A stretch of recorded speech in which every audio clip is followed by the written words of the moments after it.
Hello, welcome to another episode of the Deep Dive Expedition Series, where we take a deep dive and a trip down memory lane and reminisce about some of the expeditions of years past, since we don't have any expeditions going on right now.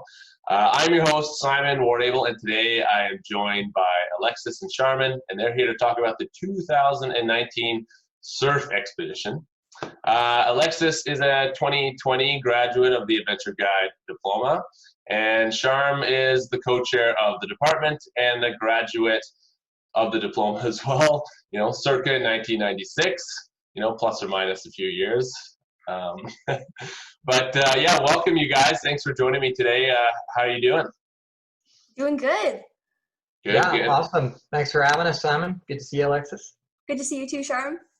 Yeah, thanks you guys. And I'm looking forward to this. I think if I wasn't whitewater kayaking so much, I would definitely be surfing or trying to surf. I'm pretty keen to hear about your experience on the 2019 surf expedition. But let's just get started. Give you guys a chance to introduce yourselves. So Alexis, why don't we start with you? Just tell us who you are, where you're calling from today, and if you could be adventuring right now, what would you be doing? Yeah, so like you said, my name is Alexis. I'm currently still in Kamloops right now because I have a home here and I'm pretty well set up. If I could be adventuring right now, I would definitely be on my way to Tofino to catch some waves because I really miss surfing right now. Yeah, awesome, man. Just have to get by that big roadblock, I guess. Yeah. Sharman, what about you? I guess we know your name, but where are you calling from, and what would you be doing right now? Yeah, I'm in the mighty Barnhart Vale. I'm in my ISO office, confined to my home office, getting it done. If I were to be adventuring, just about, I'd do just about anything rather than be right at my office constantly. It seems like it never stops these days, but I'm going to go for a bike ride later this afternoon. That's my big goal, yeah. Yeah, fantastic. Yeah, I know it's getting harder and harder to stay inside with this nice weather. Let's dive right into this expedition. So maybe Alexis, we'll start with you. Maybe you can just give us a bit of an overview of the expedition. Like, where did you go? How long were you gone for? And I guess what were your goals for the trip? Yeah, for sure. So for our expedition, we decided to go down to California, and our southernmost point was Santa Cruz, and then we worked our way back up the entire coastline. We surfed lots of breaks along the way, and then we ended our trip in Oregon. And the expedition itself was a total of 21 days, and we had about 18 days of surfing in total. And I think the goal we had collectively as a group was that we just wanted to hone our surfing abilities. We all really wanted to progress and gain new skills. And by the end of the trip, I noticed a lot of growth in myself and everyone else, and it was overall a really good experience. Oh, sounds fantastic. And Sharm, maybe you can give us a little bit of information or just a bit of background on the surf expedition. Like, have you always gone here before, and why did you choose to go, I guess down the West Coast? Yeah, thanks, Simon. Yeah, we have done a couple West Coast trips. This one was a little bit different than maybe previous ones because we went as far south as possible sort of first, and Santa Cruz was sort of chosen as the destination. The students really made that choice, and it was an excellent one just because it's such a sort of mecca of West Coast cold water surfing. So that was sort of, I would say, one of probably the highlights of the trip. And then other reasons, of course, are just to go south, get the consistent waves, the warm weather. It was easy for us to drive there, which I think it was long but doable, and that created all sorts of learning opportunities as far as from the planning, sort of trying to pick the right break and decision making sort of aspect. So driving created quite a bit of freedom, I would say, and there's lots of excellent surf resources for that area. Excellent. Yeah, thanks. Great segue into my next question. Again, for Alexis here, had you and your students ever planned a trip like this before? Like, it sounds like quite the endeavor, right? 21 days surfing, big road trip down the West Coast. Had you ever planned anything like this before? And what was that process like for you? Yeah, so thanks for the question. I've never planned anything like this before, so it was a new experience for me for sure. I think that the planning progress was definitely a bit of a struggle because we had lots of kids coming in and joining the expedition and then leaving and then coming back in and then leaving again. So it was hard to know who was going to do what when everyone was constantly in and out. So there were only 5 of us who really knew that we wanted to do the expedition. So one day we just got together at the den on campus and we busted out the entire expedition together. And it was really nice to see that plan come together and be on paper. So that was like the beginning of the planning process, and it was really nice. And I guess the big question, Alexis, in your opinion, did your plan, did it work? I think for the most part, it worked out pretty well. The biggest thing that we messed up on is that we didn't book any campsites along the way. So every morning, me and Connor Kane Devlin, we would wake up together and we'd march down to the office at the campground we were in, and we'd be hoping that there would be a campsite open for us again. So we constantly have to move campsites. So each morning we'd wake up and we'd have to move a campground over, and this really put a dent in our surfing time. So instead of leaving the campground at 8 a.m. or 6 a.m., we'd be leaving at 10 a.m. So we didn't get to surf as much. So if we did book those campsites, I think the trip would have gone a little bit differently, but I'm still really happy with how it turned out overall. And I think it's a really good example of what Sharm always tells us, that it never goes as planned.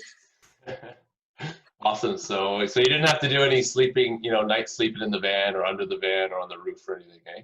No, thank gosh. Okay.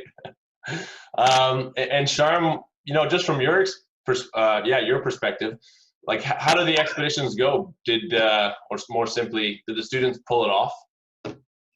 Oh, for sure. Yeah.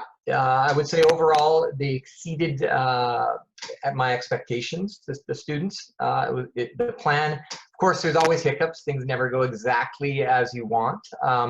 And there were some bumpy spots. It always takes a group of individuals a bit of time to sort of find their groove.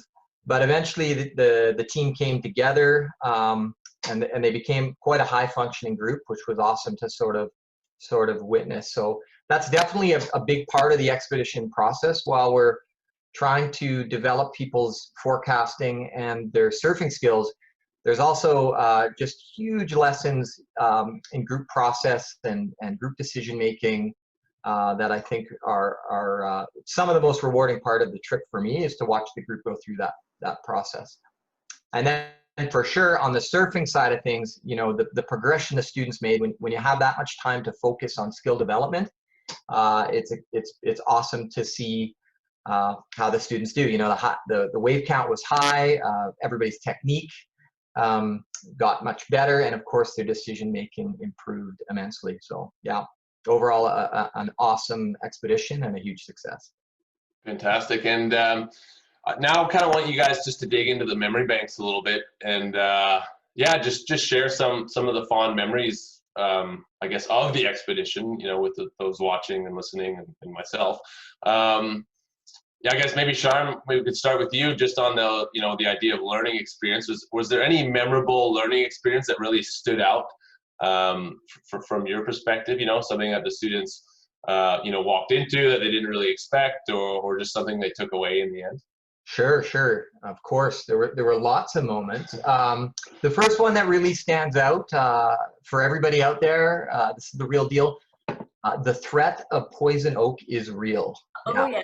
We had a full poison oak outbreak, which was fantastic and horrifying at the same time. I think another couple just simple lessons that I think people really took to heart was this notion that you catch 0 waves if you don't get in the water, and usually it's better than it looks from shore. I think that was a thematic part of our trip. We got some marginal conditions, but once you get out there, it's funny. It only takes a couple waves, and the whole session was worthwhile. And then finally, I think on the group process side, I would say that in a group, the social loafers can't hide. I think that's a good life lesson. You can't hide in a small group, and there's always a reckoning of some sort. So those would be the big memorable learning experiences, I think. All right, so social loafers, look out. Look out. Look out. And Alexis, I guess over to you. What I guess, how was your expedition experience? Like how was it to be on a 21-day surf trip? Yeah, my experience was really great. I think everything happened for a reason, and it was a really awesome learning experience. And I'll definitely be forever grateful that I was a part of that trip. I think my surfing abilities changed dramatically over the course of the exped. And without the surf expedition, my surfing would not be where it is today. And my relationships with the gang grew, and we made so many memories along the way. Nice. Are there any specific memories that kind of stand out to you that you'd like to share? Oh yeah, for sure. One of my favorite memories was the first day we were in Santa Cruz. We were all so happy and stoked to be there. We could not stop smiling. And the first break that we went to was crowded with people, and everyone was riding foamies and running right into each other. So it was just a freaking wreck, but it was so much fun. We found some holes in the crowd and we just tried to surf through the chaos, but that was one of the best days of the trip for sure. Okay, yeah, starting things off with a bang. How were the crowds? Were they as friendly as I hear they are down there? Depending where we were, for sure, there were sometimes we were getting called coops and people were telling us to go back to Canada, but it was still fun. Still fun, eh? Part of the experience, I guess. Eh? Exactly. Okay, and Alexis, just, for anybody who's thinking of doing a trip like this in the future, whether it's by themselves or through TRU, what advice do you have for them?